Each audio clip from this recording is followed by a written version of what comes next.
Whilst we wait, let's head to Paris and talk to the French journalist Nabila Ramdani, who are also watching events. Nabila, welcome again to the programme. What is your assessment about the significance of this meeting?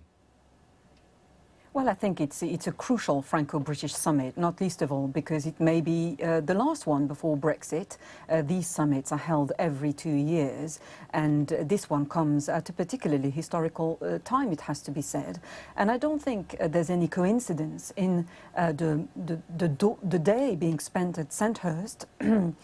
Primarily, the French president is fascinated by military history, and he will be particularly interested in Britain's foremost military academy, therefore. But he also, he grew up in Amiens, in the Somme region, and he highlights the fact that any opportunity that this is a northern part of France which had been devastated and indeed decimated by 2 world conflicts.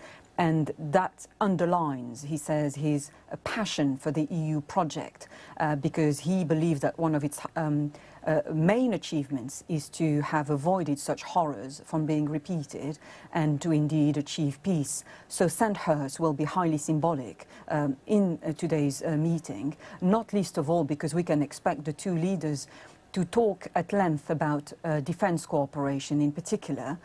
We know that the French expect the British to pledge more helicopters, for example, for the Sahel region of North Africa after the disastrous French-British military intervention in Libya.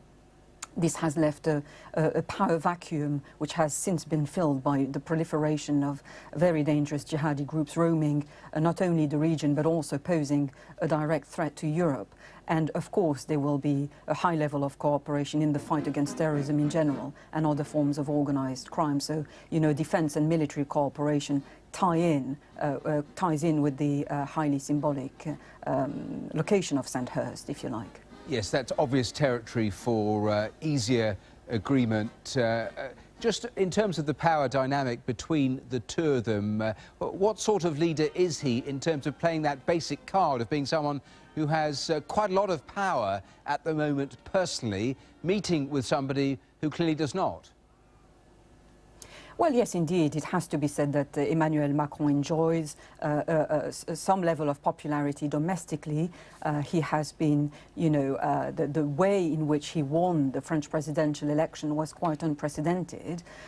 He also has some weight on the world stage and increasingly in Europe as well. But I think that primarily he's a pragmatic consensus politician who is not going to use Theresa May's tribulations at home to try to dominate the discussions, if you like.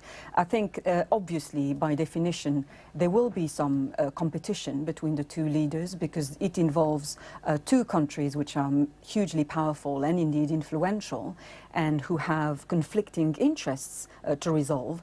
But we must remember that these summits have actually started in the wake of the Entente Cordiale in 1904, and that Britain remains a part of the EU at the moment.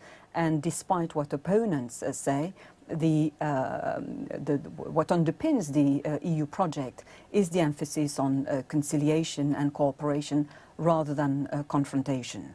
Nabila Ramdani, we'll have to leave it there for now, but thank you so much for that analysis. Thank